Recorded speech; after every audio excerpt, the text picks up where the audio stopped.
ये देखो परीक्षा उपयोगी प्रश्न।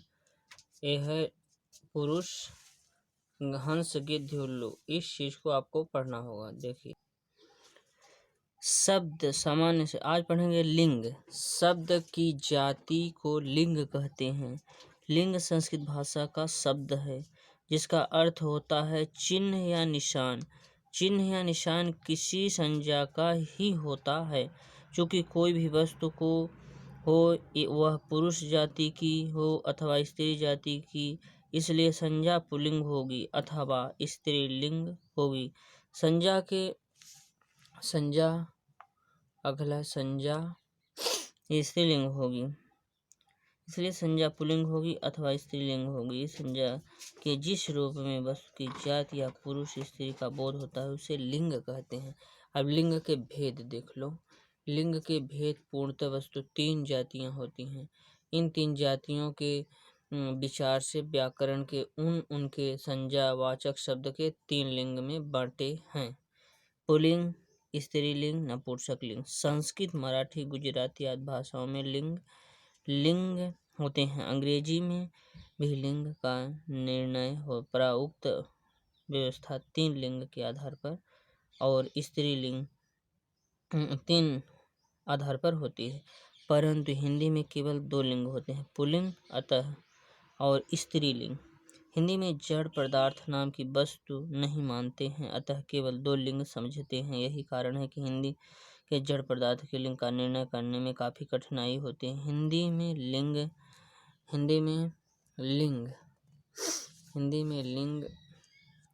लिंग शब्द का अर्थ के अनुसार है। पहला पुल्लिंग, दूसरा शब्द के अनुसार। इस संबंध को सामान्य नियम यह है कि बहुधा प्राणीवाचक शब्दों के लिए लिंग निर्णय रूप के अनुसार किया जाता है। ठीक है। यथार्थ में देखो यहाँ दिया है व्याकरण से संबंध में, जिस संज्ञा से यथार्थ पुरुषत्व का बोध होता है उसे लिंग कहते हैं। जैसे लड़का, बैल, शहर, वृक्ष आदि। जिस संज्ञा स्थायित्व का बोध होता है उसे स्त्रीलिंग कहते हैं। जैसे लड़की, घोड़ी, मेज, कुर्सी इत्यादि। ठीक है ना। इसके बाद आपको मैं बता देता हूँ इसकी विशेषता होती है। देखिए इसकी विशेषता क्या होती है देखो। और नर नारी, घोड़ा घोड़ी, गाय बैल आदि। इनमें नर, घोड़ा और बैल शब्द पुल्लिंग और नारी, घोड़ी और गाय शब्द स्त्रीलिंग है। अब विशेषण देखो। विशेषण होता है इसका कुछ इस तरह से। कुछ सामान्य तो प्राणीवाच संज्ञाओं में दोनों लिंगों का बोध होता है, परंतु व्यवहार के अनुसार ही पुल्लिंग अथवा स्त्रीलिंग होते हैं। यथा में देखो क्या है। पुल्लिंग में आता है आपका उल्लू है कि नहीं है। उल्लू, पक्षी, कौवा, खटमल, तेंदुआ पुल्लिंग हो गया। इसके बाद आपका स्त्रीलिंग में आ जाएगा चील, लोमड़ी, कोयला, लोमड़ी, मछली आदि। प्राणियों में देखो प्राणीवाचक नाम भी व्यवहार के अनुसार पुल्लिंग अथवा स्त्रीलिंग होते हैं। जैसे पुल्लिंग और स्त्रीलिंग देखो।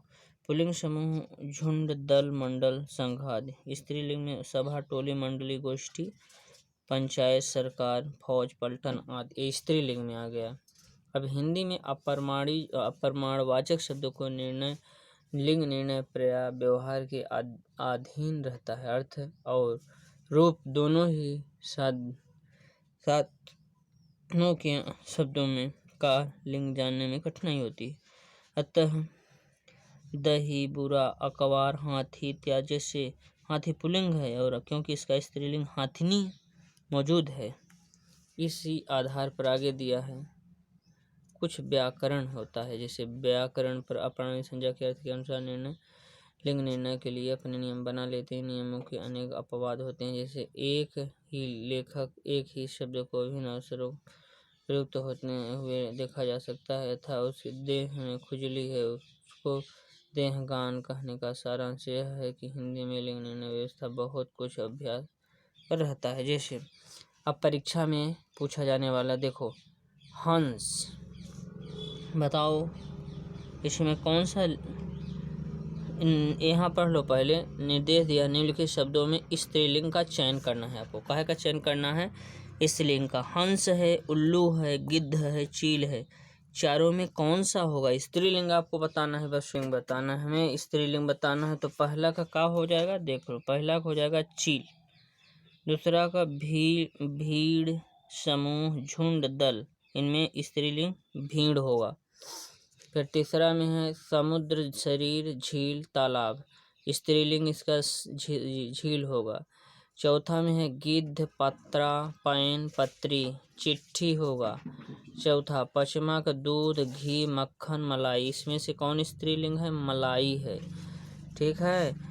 और छह का काव्य में कौन सा स्त्रीलिंग होगा? काव्य, पोथी, पुराण, ग्रंथ, यानी पोथी होगा। जल्दी जल्दी सब्सक्राइब कर लो इस तरह से प्रश्न देखने के लिए। टेबल, बल्ब, बिजली, हीटर में कौन सा स्त्रीलिंग होगा? इसमें बता दो। इसका सी होगा, बिजली होगा।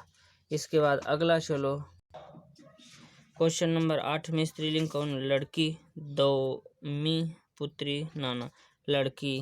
अगला प्रश्न 9वां है, स्त्रीलिंग कौन? सुशील होगा, सुशीला, हेमंत, चाचा, सुशीला। 10वां में होगा वसंत, शरद, पावस, शरीर, कौन होगा स्त्रीलिंग? पावस। अगला क्वेश्चन फिर दिया है, निर्देश में निम्नलिखित शब्दों में पुल्लिंग का चयन करो। अब स्त्रीलिंग का कर रहा था, अब पुल्लिंग का करना है।